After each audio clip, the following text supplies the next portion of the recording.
Good morning बच्चों। आइए आज हम लोग स्टडी करेंगे increasing function and decreasing function, जो कि एप्लीकेशन ऑफ डेरिवेटिव का सेकेंड टॉपिक है। इंक्रीजिंग और डिक्रीजिंग फंक्शन क्या होता है, इसको कैसे हम किसी फंक्शन को डिसाइड करते हैं कि फंक्शन इंक्रीजिंग है या डिक्रीजिंग है। ठीक है, हिंदी में इसको इंक्रीजिंग मीन्स वर्धमान यानी वृद्धिमान फंक्शन हो गया, और डिक्रीजिंग यानी ह्रासमान यानी घटता हुआ फंक्शन है। तो इसका बेसिक कंसेप्ट क्या है, सबसे पहले हम इसको देखते हैं। जैसा कि इसका नाम ही है इंक्रीजिंग फंक्शन। इंक्रीजिंग फंक्शन का मतलब क्या है, किसी फंक्शन को डिनोट करने के लिए हम y is equal to f x ऐसा लिखते हैं। x इंडिपेंडेंट वेरिएबल यानी स्वतंत्र चर और y डिपेंडेंट वेरिएबल होता है, आश्रित चर कहलाता है। ठीक है, जैसे जैसे x की वैल्यू हम इंक्रीज करते हैं उसी के करस्पॉन्डिंग अगर y की वैल्यू भी इंक्रीज होती जा रही है, fx की वैल्यू इंक्रीज होती जा रही है, तो हम ऐसे फंक्शन को इंक्रीजिंग फंक्शन कहते हैं। x की वैल्यू हम इंक्रीज करते जा रहे हैं लेकिन हमें उल्टा रिजल्ट मिल रहा है, fx की वैल्यू डिक्रीज होती जा रही है, ऐसा हमें ऑब्जर्व करने पर पता चल रहा है। तो ऐसे फंक्शन को हम डिक्रीजिंग फंक्शन कहेंगे। सपोज कर लीजिए कि हमारे पास y is equal to x square एक फंक्शन है और ये ग्राफ इसका अगर हम ड्रॉ करते हैं तो ये ग्राफ ड्रॉ करने पर इस तरीके का ग्राफ आता है। ठीक है, अब इस ग्राफ में अगर हम इसको देखते हैं, ये है नेगेटिव पार्ट एक्स एक्सिस का, ये है पॉजिटिव पार्ट एक्स एक्सिस का।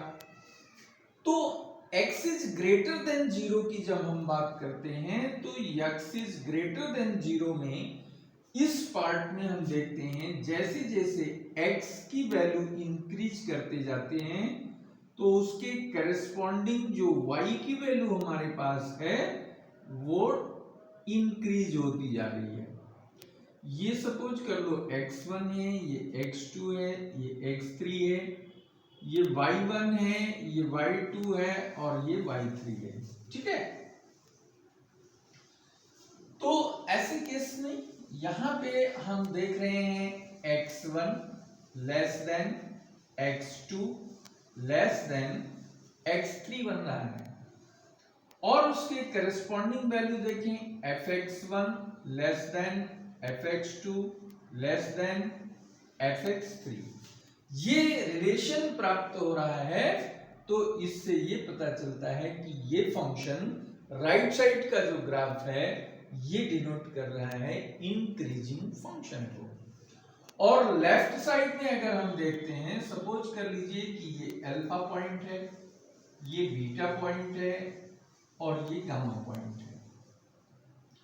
अल्फा से बीटा बड़ा है और बीटा से गामा इंक्रीज कर रहा है। ठीक है, इंक्रीज वैल्यू बड़ी है, और इसके करस्पॉन्डिंग इसको अगर हम देखें, ये एफ अल्फा है, ये एफ बीटा है, और ये फंक्शन का जो वैल्यू है वो एफ गामा है। तो इन दोनों में रिलेशन है, एफ अल्फा बड़ा है एफ बीटा से और एफ बीटा ग्रेटर है एफ गामा से। ठीक है, तो ये वैल्यूज और इन वैल्यूज में उल्टा रिलेशन है। तो ये function x is less than 0 के लिए अगर हम बात करते हैं तो ये डिक्रीजिंग, और ग्रेटर देन 0 के लिए बात करते हैं तो ये इंक्रीजिंग है। तो हम इसको लिखेंगे fx is equal to x square, ये है इंक्रीजिंग।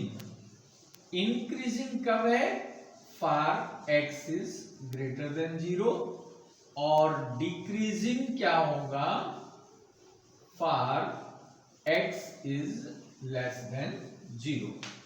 तो अब इनको तो ग्राफ से इस तरीके से हम देख सकते हैं। मैथमेटिकली कैसे लिखेंगे, तो ये हम लिखेंगे a function f is said to be increasing in I if x1 less than x2 in I for interval, जो भी इंटरवल दिया हुआ है।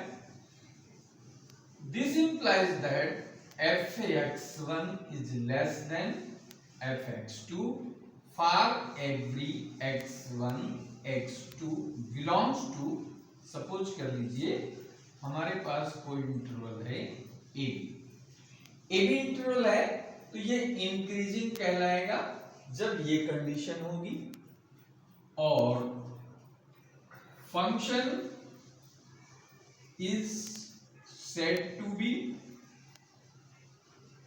decreasing if x1 less than x2. This implies that fx1 greater than or equal to fx2 for every x1 x2 belongs to a। A B कोई closed interval दिया हुआ है, बंद अंतराल दिया हुआ है, उसमें कोई दो पॉइंट x1 और x2 लिया है। इन इंटरवल्स में से दो पॉइंट लेकर के हम देखते हैं x2 बड़ा है x1 से, और हमको प्राप्त हो रहा है fx2 is greater than or equal to fx1। ये कंडीशन जब होती है तो हम कहते हैं फंक्शन इंक्रीजिंग है, और इसका अपोजिट जब हमको प्राप्त होता है तो हम कहते हैं फंक्शन डिक्रीजिंग है। तो इस तरीके से हम किसी भी ग्राफ को देख करके हम फंक्शन के बारे में बता सकते हैं कि फंक्शन इंक्रीजिंग है या डिक्रीजिंग है, और मैथमेटिकली इस तरीके से हम बता सकते हैं कि फंक्शन इंक्रीजिंग है या डिक्रीजिंग है। इसी चीज को यहां पे कोई ओपन इंटरवल लेकर हम चलते हैं तो इसमें हम ऐसा लिख सकते हैं a function f is said to be strictly increasing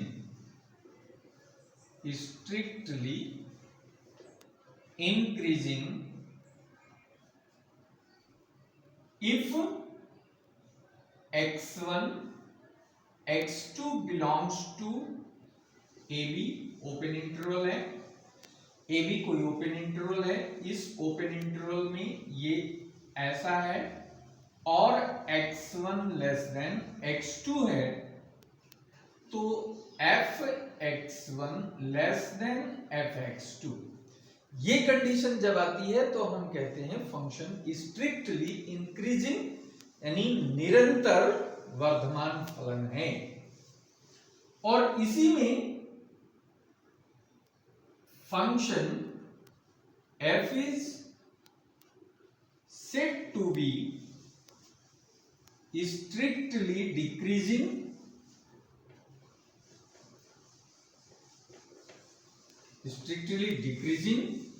if x1 x2 belongs to ab and x1 less than x2। this implies that fx1 greater than fx2 for every x1 x2 belongs to a। जब ये condition hold कर रही है, x2 की value बड़ी है x1 से, लेकिन fx2 छोटा है fx1 से, तो ये कंडीशन डिनोट करता है स्ट्रिक्टली डिक्रीजिंग, निरंतर ह्रासमान को। ठीक है, तो ये है। और एक पॉइंट अगर ऐसा हमारे पास है, for every x fx is equal to c प्राप्त हो रहा है, that is function is constant.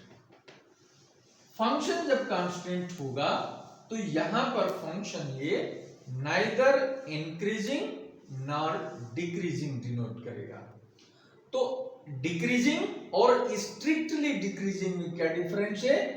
जब हमारे पास fx1 less than or equal to fx2 है और x1 लेस देन x2 है तो ये कहलाएगा इंक्रीजिंग, ठीक है। और जब यही हो जाएगा fx1 लेस देन fx2 तो ये कहलाएगा स्ट्रिक्टली इंक्रीजिंग, ठीक है, स्ट्रिक्टली इंक्रीजिंग हो गया। और जब हमारे पास ऐसा दिया है fx1 greater than fx2, x1 less than x2 के लिए तो ये स्ट्रिक्टली डिक्रीजिंग हो गया, और यहां पर इक्वल लगा दें तो ये कॉमनली डिक्रीजिंग कहलाएगा। ये हमको ध्यान में रखना है, विशेष बहुत ही माइन्यूट अंतर जो है यहाँ पे है। दोनों का हम ग्राफ देख लेते हैं, कुछ इस तरीके से हम बता सकते हैं। अगर ऐसा ग्राफ हमारे पास है, ये है, इस तरीके का ग्राफ बन रहा है तो ये डिनोट करता है इंक्रीजिंग का ग्राफ। कैसा है ये? इंक्रीजिंग का ग्राफ है। फंक्शन यहां पे इंक्रीजिंग है। कैसे? यहां इस रेंज में यानी 0 से x1 तक ये ग्राफ कैसा है? इंक्रीजिंग। और इसके बाद x1 से x2 के बीच में कांस्टेंट है, स्टेशनरी है, there is no change the value of fx। Next x2 से बड़ी वैल्यू के लिए जब हम बात करते हैं तो यहां पे फंक्शन फिर इंक्रीजिंग हो गया। तो ऐसी कंडीशन जहां पे आती है ऐसे फंक्शन को हम इंक्रीजिंग कहते हैं। यही जब हमारे पास ऐसा ग्राफ होता है, ये ग्राफ जा रहा है तो ये कंटिन्यूअसली इंक्रीजिंग हो रही है। यहां पे कोई एक पॉइंट ऐसा नहीं है जहां पर फंक्शन स्टेशनरी या कांस्टेंट शो कर रहा है। तो लगातार हर x के इंक्रीजिंग पॉइंट के लिए हमें इंक्रीज्ड वैल्यू fx की मिल रही है, तो ये स्ट्रिक्टली इंक्रीजिंग कहलाएगा, स्ट्रिक्टली इंक्रीजिंग कहलाएगा, ठीक है। सेम इसी तरीके का डिक्रीजिंग का ग्राफ देख लीजिए। डिक्रीजिंग में क्या है? ये हम यहां से ग्राफ डाउन हो रहा है, फिर थोड़ा स्टेशनरी हो गया और फिर इसके बाद डिक्रीज होने लगा, तो ऐसे फंक्शन को डिक्रीजिंग फंक्शन कहेंगे। लेकिन इस तरीके का अगर हमें ग्राफ मिल रहा है कंटिन्यूअसली, यहां पे जैसे जैसे x इंक्रीज हो रहा है y की वैल्यू कॉन्टिन्यूअसली क्या हो रही है? डिक्रीज हो रही है। तो ऐसी सिचुएशन जब हमको मिलती है किसी ग्राफ में तो हम इसको स्ट्रिक्टली डिक्रीजिंग कहते हैं। ये स्ट्रिक्टली डिक्रीजिंग कहलाएगा, ठीक है। ओके, बात समझ में आ रही है ना? तो इसको आइए हम थोड़ा सा एग्जाम्पल लेकर के कर लेते हैं तो बहुत आसान हो जाएगा। सपोज कर लीजिए कि हमारे पास एक फंक्शन है y is equal to fx, that is equal to mod of x। तो मॉड ऑफ x का जब हम ग्राफ बनाते हैं तो ग्राफ देखने से हमें क्लियर हो जाता है कि इसका ग्राफ ऐसे जा रहा है, ठीक है।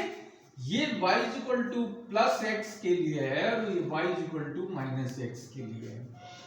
ये x इज ग्रेटर देन 0 और इधर x इज लेस देन 0। तो ये फंक्शन ये क्या डिनोट कर रहा है? यहाँ पे थीटा लेस देन 90 है। थीटा लेस देन 90 के लिए इसका स्लोप पॉजिटिव होगा। तो स्लोप पॉजिटिव होने पर जैसे किसी भी फंक्शन का ग्राफ हर पॉइंट पे अगर पॉजिटिव स्लोप दे रहा है तो वो इंडिकेट करता है फंक्शन ऑलवेज इंक्रीजिंग का। यहां पे ये जो इसका एंगल है ये ग्रेटर देन 90 बन रहा है। तो ग्रेटर देन 90 के लिए इसका m क्या होगा, m is equal to tan theta, theta is greater than 90 तो m इज इक्वल टू क्या हो गया, नेगेटिव, क्योंकि ये सेकंड क्वाड्रेंट में आ रहा है। सेकंड क्वाड्रेंट में tan नेगेटिव होता है, क्यों? क्योंकि आपको बताया गया है A S T C, first quadrant, second quadrant, third quadrant और फोर्थ क्वाड्रेंट। पहले में ऑल पॉजिटिव होते हैं, दूसरे सेकंड क्वाड्रेंट में साइन और इसका रेसिप्रोकल कोसेक पॉजिटिव होता है, थर्ड में tan और cot पॉजिटिव होते हैं और फोर्थ में cos और sec पॉजिटिव होता है। तो उसके अकॉर्डिंग अगर हम यहाँ बात करें तो ये सेकंड क्वाड्रेंट में थीटा जब पड़ रहा है तो स्लोप नेगेटिव, यानी ये ग्राफ में वैसे भी देख लें तो यहाँ पे जो वैल्यू है उसके आगे वाली वैल्यू बड़ी है, उसके आगे वाली वैल्यू और बड़ी है, लेकिन इसके करस्पॉन्डिंग जो एफएक्स की वैल्यू है ये वैल्यू बड़ी है, ये छोटी है, ये और छोटी है, ये और छोटी हो जाएगी।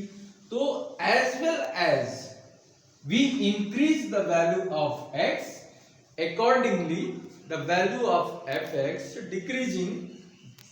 तो for this region of the graph function denotes decreasing. तो इधर हो गया strictly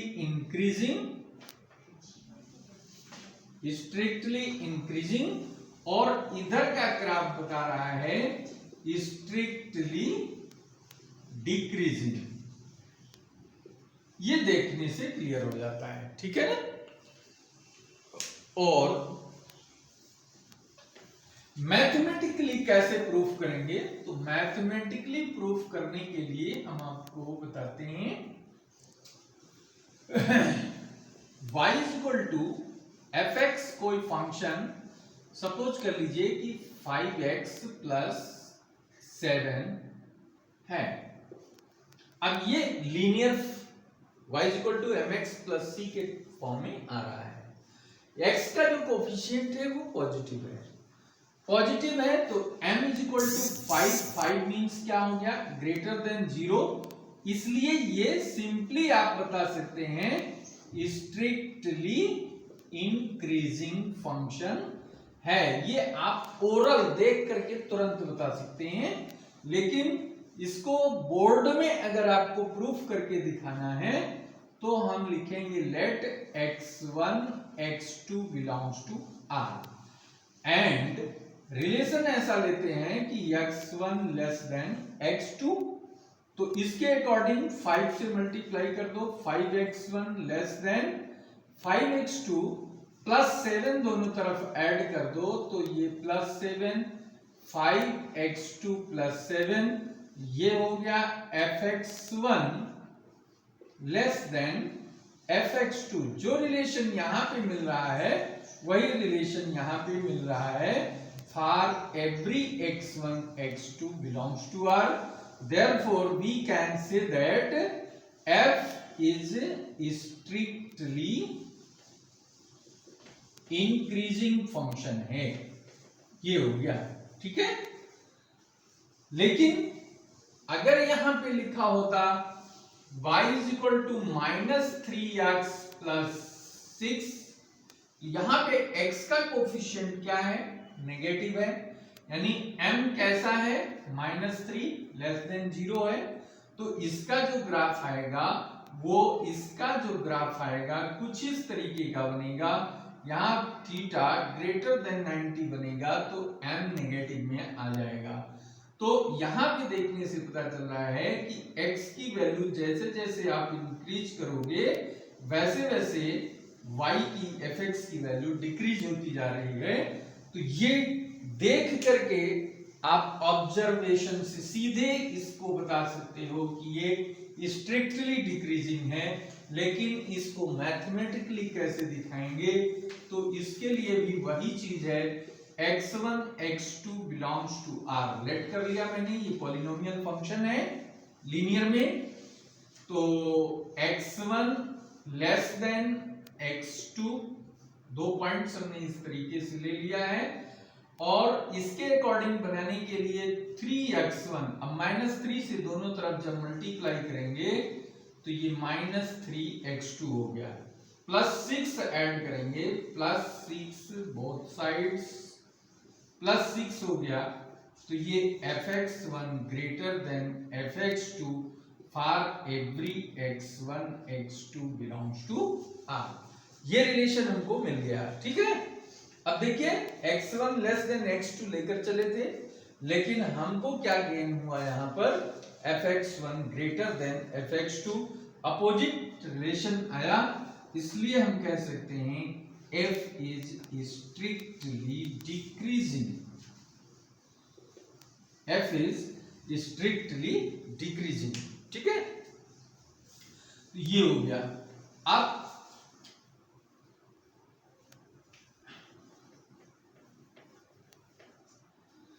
सपोज कर लीजिए कि जैसे ये कोई ग्राफ है और इस ग्राफ में एक ऐसा पॉइंट है जहां पे ये ग्राफ टर्निंग ले रहा है। जिस पॉइंट पे ग्राफ टर्न हो रहा है, टर्निंग पॉइंट जहां पर है, इस पॉइंट को हम क्रिटिकल पॉइंट कहते हैं, और ये ऐसा पॉइंट है जहां पर टेंजेंट ड्रॉ करने पर ये टेंजेंट एक्स एक्सिस के पैरेलल में आ रहा है, और जब x एक्सिस के पैरेलल में टेंजेंट आता है तो थीटा कितना होगा, 0 होगा, तो यम कितना होगा, tan 0 = 0, स्लोप 0 आ जाएगा, और ऐसे कंडीशन में फंक्शन ना तो इंक्रीजिंग होगा और न ही डिक्रीजिंग फंक्शन होगा।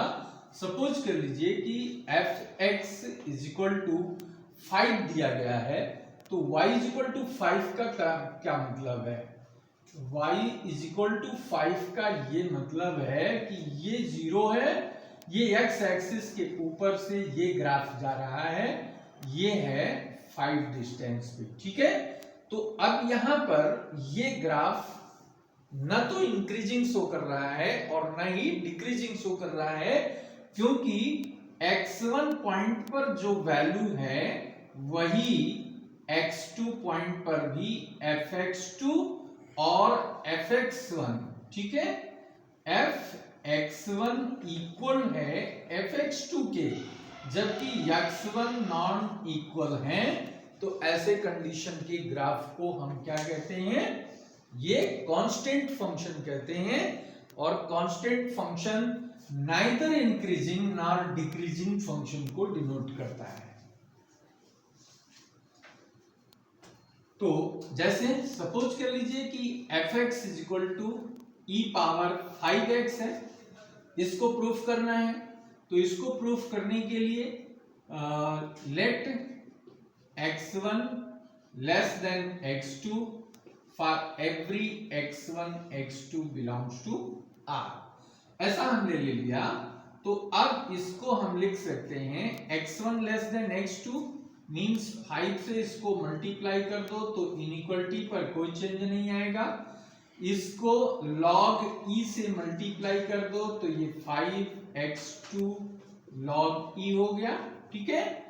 नेक्स्ट अब log का फार्मूला अगर यहाँ अप्लाई करते हैं तो ये 5x1 लेस देन e⁵x2 ये हो गया, और एंटी लॉग दोनों तरफ ले लेते हैं तो ये 5x1 लेस देन e⁵x2, ये बन गया fx1 less than fx2 for every x1 x2 belongs to R। Therefore here f is strictly increasing function को डिनोट कर रहा है, ठीक है। तो ये नोट कर लीजिए।